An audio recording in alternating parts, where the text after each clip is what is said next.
Hello everyone. इस video को शुरू करने से पहले मैं कुछ बात बतला देना चाहता हूँ। बिहार बोर्ड में सॉल्यूशन चैप्टर से 2009 से 2021 तक टोटल 22 ऑब्जेक्टिव क्वेश्चन पूछे गए हैं। अब इस 22 ऑब्जेक्टिव क्वेश्चन का आंसर क्या होगा, कैसे होगा, इसके बारे में हम लोग इस वीडियो में जानेंगे। तो आइए बिना टाइम वेस्ट किए इस वीडियो को स्टार्ट करते हैं। तो फर्स्ट क्वेश्चन है, which of the following is not a colligative property of the solution. मतलब निम्नलिखित में से कौन सॉल्यूशन का कॉलिगेटिव प्रॉपर्टी नहीं है। फर्स्ट ऑप्शन है डिप्रेशन इन फ्रीजिंग पॉइंट, दूसरा है relative lowering in vapour pressure, तीसरा है एलिवेशन इन बॉइलिंग पॉइंट और चौथा है ऑप्टिकल एक्टिविटी। तो हम लोग का आंसर हो जाएगा ऑप्टिकल एक्टिविटी, अर्थात डी वाला ऑप्शन सही। अब थोड़ा हम आप लोग को हिंट्स दे दिए हैं ताकि आप लोग को याद रहे। कॉलिगेटिव प्रॉपर्टी 4 प्रकार का होता है, elevation in boiling point, depression in freezing point, relative lowering in vapour pressure और ऑस्मोटिक प्रेशर। ठीक है ना। तो ये चीज़ याद रहेगा तो आप लोग आसानी से इस क्वेश्चन को सोल्व कर सकते हैं। आइए नेक्स्ट क्वेश्चन देखते हैं क्या है। नेक्स्ट क्वेश्चन है, volume of 1 mole of any gas at NTP is. मतलब किसी गैस के 1 मोल का वॉल्यूम एनटीपी पर कितना होगा। क्वेश्चन कह रहा है किसी भी गैस के 1 मोल का वॉल्यूम एनटीपी पर क्या होगा। ऑप्शन 4 दिया हुआ है तो बी नंबर ऑप्शन सही हो जाएगा, यानी 22.4 लीटर सही है। ठीक है ना। इसके लिए कुछ हम हिंट्स दे दिए हैं नीचे ताकि आप लोग याद कर लें। Volume of 1 mole of any gas at NTP 22.4 litre, यानी किसी भी गैस के 1 मोल का वॉल्यूम एनटीपी पर ऑलवेज 22.4 लीटर होता है। चाहे वो गैस CO2 हो, चाहे O2 हो, कोई भी गैस दुनिया का हो, उसके 1 मोल का वॉल्यूम ऑलवेज 22.4 लीटर होगा। तो ये चीज़ आप लोग याद कर लीजिएगा। तो चलते हैं नेक्स्ट क्वेश्चन पे। तो नेक्स्ट क्वेश्चन है, which of the following aqueous solution should have the highest boiling point. यानी निम्नलिखित में से कौन ऐसा सोल्यूशन है जिसके पास बॉइलिंग पॉइंट सबसे अधिक हो। 4 ऑप्शन दिया हुआ है जिसमें से बी ऑप्शन सही है। अब ये कैसे सही है इसी के बारे में हम लोग को जानना है। तो आइए इसका सोल्यूशन देख लेते हैं। ठीक है। तो सोल्यूशन क्या है सो देखिए। आप लोग जानते होंगे कि बॉइलिंग पॉइंट आई और एम के डायरेक्टली प्रोपोर्शनल होता है। आई का मतलब वॉन्ट हैव फैक्टर, आई का मतलब वॉन्ट हैव फैक्टर और एम का मतलब मोलालिटी। यानी boiling point want have factor and molality के डायरेक्टली प्रोपोर्शनल होता है। इसका मतलब ये हुआ कि आई का वैल्यू बढ़ेगा या एम का वैल्यू बढ़ेगा तो बॉइलिंग पॉइंट भी बढ़ेगा। यानी बॉइलिंग पॉइंट 2 चीज़ पर डिपेंड करता है, एक आई पे और दूसरा एम पे। अब देखिए क्वेश्चन में सभी सॉल्यूशन का मोलालिटी सेम दिया था। एक बार देख लीजिए, क्वेश्चन में सभी सॉल्यूशन का मोलालिटी तो सेम ही दिया था। देख रहे हैं इस सॉल्यूशन का मोलालिटी कितना है 1, इसका भी 1, इसका भी 1, इसका भी 1। तो जब सभी सॉल्यूशन का मोलालिटी सेम हो जाए, जब सभी सॉल्यूशन का मोलालिटी सेम हो जाए तो बॉइलिंग पॉइंट तो अब मोलालिटी पर डिपेंड करने वाला नहीं है। अब बॉइलिंग पॉइंट किस पर डिपेंड करेगा, सिर्फ आई पर करेगा। अब हम लोग क्या करते हैं, जो भी ऑप्शन में सॉल्यूशन दिया हुआ है सभी सॉल्यूशन का आई का वैल्यू निकाल लेते हैं। जिसके लिए आई का वैल्यू ज़्यादा होगा उसी के लिए बॉइलिंग पॉइंट ज़्यादा होगा। एक बात और, बहुत विद्यार्थी सोच रहे होंगे कि सर यहाँ मोलारिटी ना दिया है, मोलारिटी थोड़ा दिया हुआ है। हम भी जानते हैं ये मोलारिटी ही है। आप लोग को ये भी मालूम होनी चाहिए जनरली किसी भी सॉल्यूशन के लिए जितना मोलारिटी का वैल्यू होता है उतना ही मोलालिटी का वैल्यू होता है। ठीक है ना। तो सभी सॉल्यूशन के मोलारिटी कितना है 1, 1। इस प्रकार सभी सॉल्यूशन का मोलालिटी भी क्या हो जाएगा 1 हो जाएगा। तो बॉइलिंग पॉइंट फाइनली ऐसे सॉल्यूशन के लिए किस पे डिपेंड करेगा, आई पर डिपेंड करेगा, क्योंकि सभी सॉल्यूशन का मोलालिटी सेम है। तो आइए हम लोग सभी सॉल्यूशन के लिए आई का वैल्यू निकाल लें। जैसे NaOH है तो NaOH का हमें आई निकालना है तो पहले इसको ब्रेक करते हैं। तो जब NaOH को ब्रेक कीजिएगा तो किस में टूटेगा, Na प्लस OH माइनस में टूटेगा। तो आई का वैल्यू कितना हो जाएगा 2 हो जाएगा। आई का मतलब ये होता है नंबर ऑफ प्रोडक्ट। आई का मतलब नंबर ऑफ प्रोडक्ट, जितना प्रोडक्ट की संख्या होगी उतना ही आई का वैल्यू होगा। तो NaOH को जब आप तोड़िएगा तो ये तो Na प्लस और OH माइनस में टूटेगा। तो प्रोडक्ट की संख्या कितनी हो रही है 2, तो आई का वैल्यू भी कितना हो जाएगा 2 हो जाएगा। इसी तरह आप इसको तोड़िएगा तो किस में टूटेगा, देखिए तो यहाँ सोडियम की संख्या कितनी है 2, तो सोडियम के 2 आयन हो जाएंगे और सल्फेट के 1 आयन है तो सल्फेट के 1 आयन हो जाएंगे। तो इस प्रकार आई का वैल्यू कितना हो जाएगा, चूंकि प्रोडक्ट की संख्या कितनी हो जा रही है, यहाँ 2 और यहाँ 1, तो आई का वैल्यू कितना हो जाएगा, 3 हो जाएगा। ठीक है, ऐसा ही इस सॉल्यूशन को भी हम लोग तोड़ दे रहे हैं। तो इसको तोड़िएगा तो संख्या कितनी हो जाएगी, 2, तो आई का वैल्यू 2।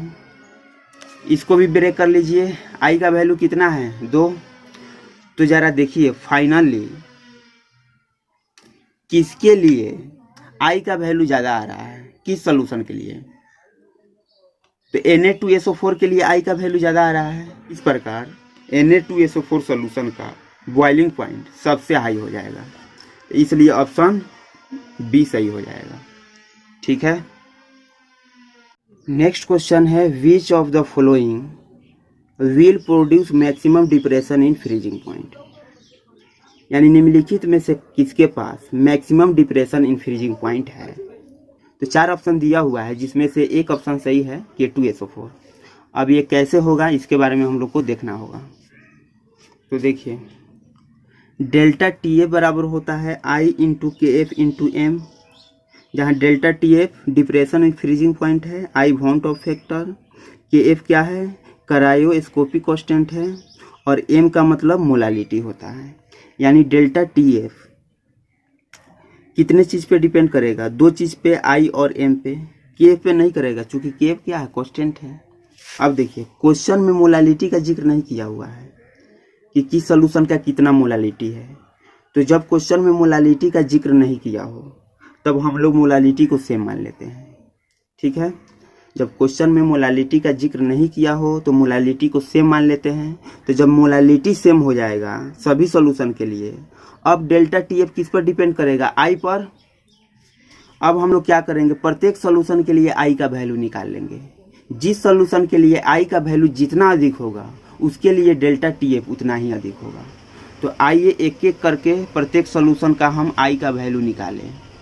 तो ज़रा गौर कीजिएगा, K2SO4 का अगर हमें I निकालना हो तो पहले तो इसको ब्रेक करते हैं। तो K2SO4 को ब्रेक कीजिएगा तो सोडियम आयन कितना हो जाएगा, 2, चूँकि यहाँ एटम की संख्या 2 है तो इसलिए यहाँ 2 हो जाएगा। SO4 1 हो जाएगा। तो टोटल कितने प्रोडक्ट आ रहे हैं, 3, तो I का वैल्यू 3। NaCl को ब्रेक कीजिएगा तो ऐसे टूटेगा, प्रोडक्ट की संख्या 2 तो I का वैल्यू 2। अब देखिए ग्लूकोज टूटता ही नहीं है, ग्लूकोज का डिसोसिएशन नहीं होता है। तो जिसका डिसोसिएशन नहीं होता है उसके लिए I का वैल्यू हम लोग 1 मान लेते हैं। तो ये याद होनी चाहिए, आयनिक कंपाउंड का डिसोसिएशन हो जाता है, लेकिन कुछ ऐसे भी ऑर्गेनिक कंपाउंड होते हैं जिसका डिसोसिएशन नहीं होता है, जैसे ग्लूकोज हुआ, यूरिया हुआ। यूरिया को भी हम लोग डिसोसिएट नहीं कर सकते हैं, इसलिए यहाँ I का वैल्यू कितना हो जाएगा, 1 हो जाएगा। तो आप ज़रा सोचिए किस सॉल्यूशन के लिए I का वैल्यू ज़्यादा आ रहा है, तो K2SO4 के लिए, इसलिए ऑप्शन ए सही हो जाएगा। अब आइए नेक्स्ट क्वेश्चन पे आते हैं। नेक्स्ट क्वेश्चन है which of the following concentration term is independent of temperature, मतलब कौन सा कंसंट्रेशन टर्म टेम्परेचर पर डिपेंड नहीं करता है। इंडिपेंडेंट मतलब जो डिपेंड नहीं करे। तो कौन सा कंसंट्रेशन टर्म है जो टेम्परेचर पर डिपेंड नहीं करता है, तो ऑप्शन बी सही हो जाएगा। यानी मोलालिटी एक ऐसा कंसंट्रेशन टर्म है जो टेम्परेचर पर डिपेंड नहीं करता है। इसका भी हम हिंट्स दिए हुए हैं, उसको हम लोग समझ लेते हैं। अब देखिए आप लोग जानते होंगे कि वॉल्यूम टेम्परेचर पर डिपेंड करता है, मतलब टेम्परेचर बढ़ाइएगा तो वॉल्यूम बढ़ेगा। अब देखिए जिस कंसंट्रेशन टर्म में वॉल्यूम हो वो तो टेम्परेचर पर डिपेंड करेगा। तो मोलारिटी का यही ना फार्मूला होता है, number of mole of solute by volume of solution in litre. तो जरा सोचिए तो क्या मोलारिटी टेम्परेचर पर डिपेंड करेगा, तो करेगा, क्योंकि जिस कंसंट्रेशन टर्म में वॉल्यूम आ जाए वो तो 100% टेम्परेचर पर डिपेंड करेगा। तो इसलिए मोलारिटी टेम्परेचर पर डिपेंड करता है। क्या फॉर्मुलिटी टेम्परेचर पर डिपेंड करेगा, तो देखिए तो फॉर्मुलिटी के भी फार्मूला में वॉल्यूम का जिक्र हो रहा है, वॉल्यूम है, तो इसलिए फॉर्मुलिटी भी टेम्परेचर पर डिपेंड करेगा। मतलब जिसके फार्मूला में वॉल्यूम आ जाए वो टेम्परेचर पर डिपेंड करेगा। नॉर्मलिटी को देख लीजिए, नॉर्मलिटी के भी फार्मूला में वॉल्यूम आ रहा है, इसलिए ये टेम्परेचर पर डिपेंड करता है। लेकिन मोलालिटी के फार्मूला में वॉल्यूम का कहीं जिक्र नहीं हुआ है, कहीं वॉल्यूम दिखाई नहीं देता है, इसलिए मोलालिटी टेम्परेचर पर डिपेंड नहीं करता है। क्लियर हुआ। नेक्स्ट क्वेश्चन है if 2 gram NaOH is present in 200 ml of its solution it's molarity will be. Question कह रहा है 200 ml सोल्यूशन में 2 ग्राम NaOH घुला हुआ है। 200 ml सोल्यूशन में 2 ग्राम NaOH उपस्थित है या घुला हुआ है, तो मोलारिटी क्या होगा। 4 ऑप्शन दिया हुआ है जिसमें से ए वाला ऑप्शन सही है। अब ये कैसे सही है इसी के बारे में तो हम लोग को जानना है, तो आइए इसके सॉल्यूशन को हम लोग देख लेते हैं। देखिए हम लोग को मोलारिटी निकालना है, क्वेश्चन तो मोलारिटी निकालने को कह रहा है। तो मोलारिटी का यही ना फार्मूला होता है, number of mole of solute volume of solution in litre. यानी अगर हमें मोलारिटी निकालना हो तो सॉल्यूट का मोल चाहिए और सॉल्यूशन का वॉल्यूम चाहिए, वो भी लीटर में। अब थोड़ा क्वेश्चन पे गौर कीजिएगा, क्वेश्चन में सॉल्यूट का मोल नहीं दिया हुआ है, देख रहे हैं NaOH क्या है, सॉल्यूट है, इसका मोल थोड़ा दिया हुआ है, इसका ग्राम दिया हुआ है, वेट दिया हुआ है। अब हम इस ग्राम को किस में कन्वर्ट करना होगा, अब हमें इस ग्राम को किस में कन्वर्ट करना होगा, मोल में, क्योंकि हमें मोलारिटी निकालना है और मोलारिटी निकालने के लिए हमें सॉल्यूट का मोल चाहिए, जबकि क्वेश्चन में सॉल्यूट का ग्राम दिया हुआ। तो कैसे ग्राम को मोल में कन्वर्ट किया जाता है इसके बारे में हम लोग को जानना है, तो आइए हम बता रहे हैं।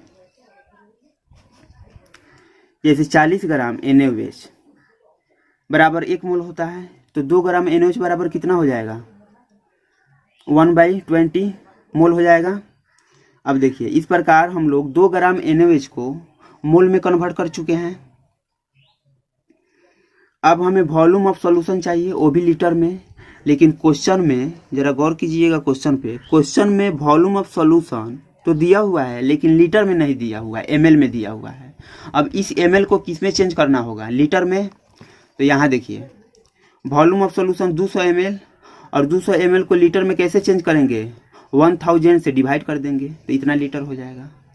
अब इसके वैल्यू को इसके फार्मूला में पुट कर देना है, तो मोल कितना आया हुआ है देखिए, तो 1/20, तो number of mole of solute की जगह 1/20 रख देंगे। और वॉल्यूम कितना आया है 200/1000 लीटर, तो volume of solution in litre के जगह 200/1000 से डिवाइड कर देंगे और आंसर कितना आ जाएगा, फाइनली 0.25 आ जाएगा। तो इस प्रकार हम लोग का ए वाला ऑप्शन सही हो जाएगा। आते हैं नेक्स्ट क्वेश्चन पे। नेक्स्ट क्वेश्चन कह रहा है which of the following is a colligative property, मतलब निम्नलिखित में से कौन कॉलिगेटिव प्रॉपर्टी है। तो ऐसा क्वेश्चन तो हम लोग देख ही चुके हैं, तो कौन सा कॉलिगेटिव प्रॉपर्टी है जी, ऑस्मोटिक प्रेशर हो जाएगा। तो इस प्रकार ऑप्शन डी सही है। चलिए नेक्स्ट क्वेश्चन पे। तो नेक्स्ट क्वेश्चन है in comparison to 0.01 m solution of glucose the depression in freezing point of 0.01 m MgCl2 solution is. Option 4 दिया हुआ है, इसमें से सी नंबर सही है। पहले हम क्वेश्चन को समझ लेते हैं। देखिए क्वेश्चन का कहना ये है कि MgCl2 का depression in freezing point glucose के डिप्रेशन इन फ्रीजिंग पॉइंट से कितना अधिक है। क्वेश्चन का कहना है MgCl2 का depression in freezing point glucose के डिप्रेशन इन फ्रीजिंग पॉइंट से कितना अधिक है, ठीक है ना। तो हमें finally depression in freezing point का वैल्यू निकालना है। तो डिप्रेशन इन फ्रीजिंग पॉइंट बराबर I × Kf × m होता है। m के लिए देखिए तो दोनों सॉल्यूशन का m के वैल्यू तो सेम है, MgCl2 का भी m का वैल्यू कितना है, इतना, और ग्लूकोज का भी इतना ही है, यानी दोनों सॉल्यूशन के लिए m का वैल्यू सेम है। तो डेल्टा TF तो m पर डिपेंड करेगा नहीं, किस पे डिपेंड करेगा, I पे। तो काम करते हैं, दोनों सॉल्यूशन के लिए I का वैल्यू निकाल लेते हैं। तो आप लोग जानते हैं ना ग्लूकोज तो डिसोसिएट करता नहीं है, इसलिए I का value 1।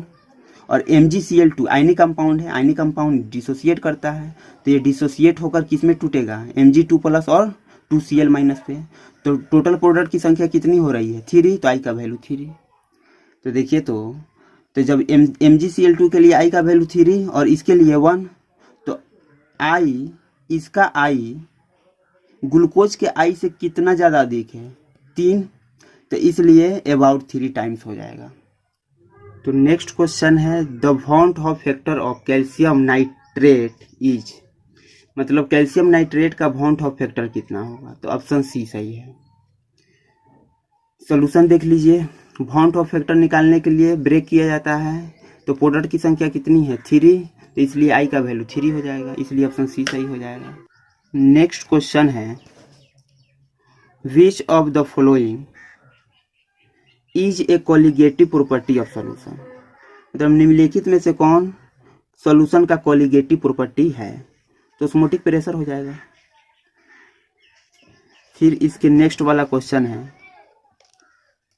The boiling point of water decreases at high mountain because, मतलब वाटर का बॉइलिंग पॉइंट ऊंचे स्थान पे कम हो जाता है, क्योंकि क्वेश्चन कह रहा है कि वाटर का बॉइलिंग पॉइंट हाई माउंटेन मतलब ऊंचे स्थान पे कम हो जाता है क्योंकि एटमॉस्फेरिक प्रेशर इज लो, यानी ऑप्शन ए सही हो जाएगा, क्योंकि ऊंचे स्थान पे एटमॉस्फेरिक प्रेशर कम हो जाता है जिसके वजह से वाटर का बॉइलिंग पॉइंट कम हो जाता है, तो इस प्रकार ऑप्शन ए सही हो जाएगा।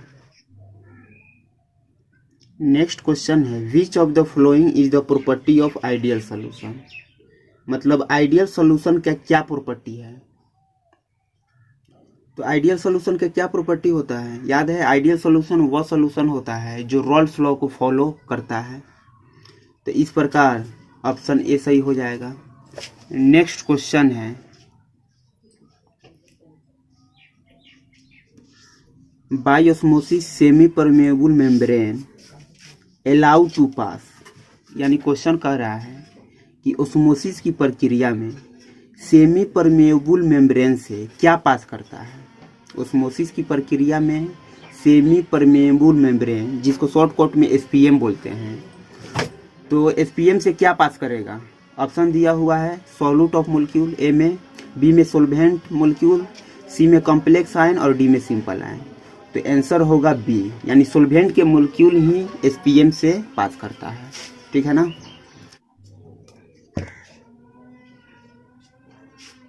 नेक्स्ट क्वेश्चन है, the bond of factor of 0.1 molar barium nitrite solution is 2.74 the degree of dissociation is, question कहता है कि आप डिग्री ऑफ डिसोसिएशन निकालें किसका, बेरियम नाइट्राइट का।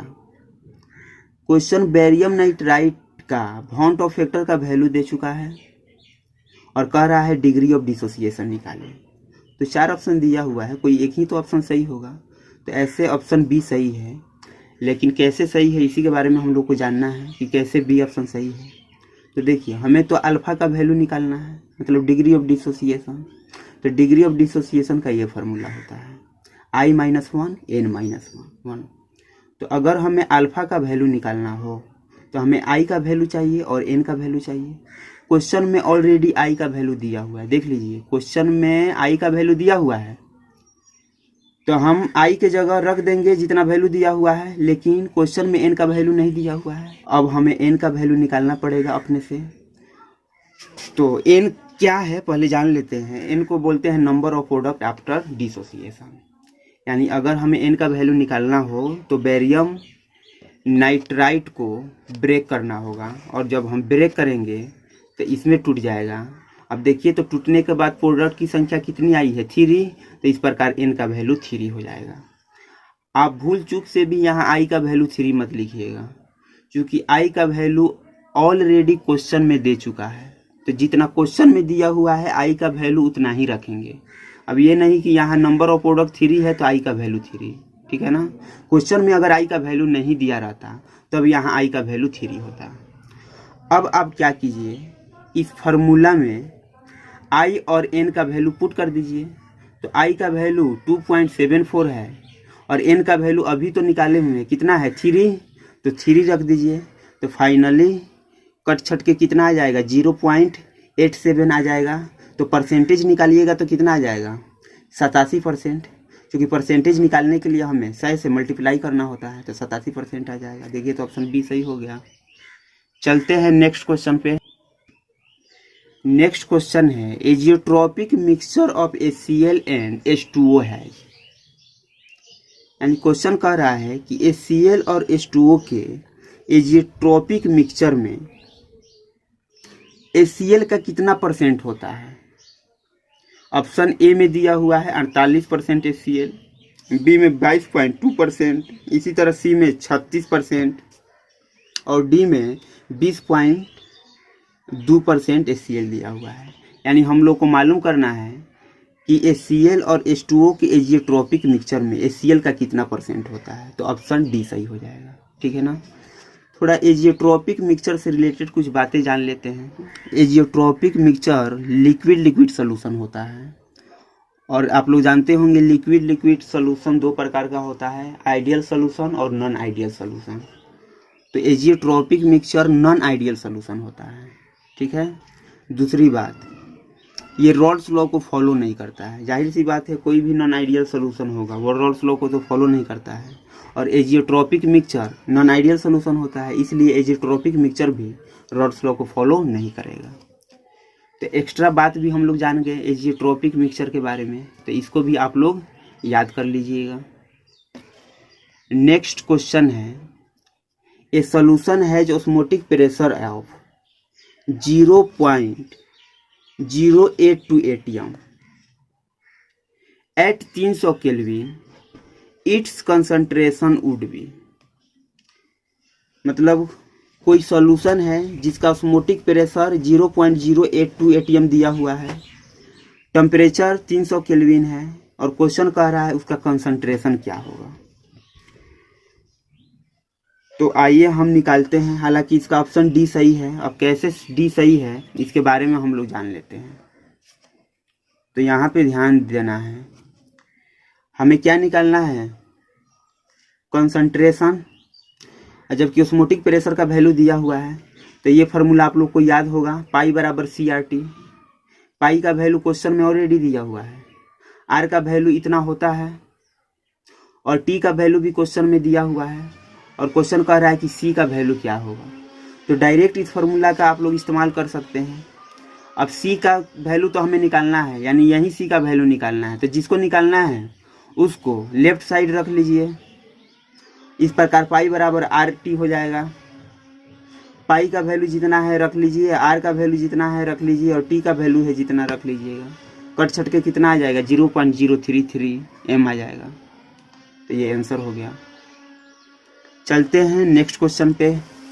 तो नेक्स्ट क्वेश्चन है, the law which indicate the relationship between solubility of gas in liquid and pressure is. Question कह रहा है वो कौन सा लॉ है जो solubility of gas in liquid और प्रेशर के बीच रिलेशनशिप को बतलाता है। वो कौन सा नियम है जो solubility of gas in liquid और प्रेशर के बीच संबंध स्थापित करता है। तो कौन सा लॉ है, हेनरी लॉ है। बी ऑप्शन सही हो जाएगा। और याद होनी चाहिए हेनरी लॉ का क्या डिफिनीशन था, the solubility of gas in liquid is directly proportional to partial pressure of gas, ठीक है ना। तो डिफिनीशन से ही हमें मालूम चल जा रहा है कि हेनरी लॉ किसके बीच रिलेशन को इंडिकेट करता है।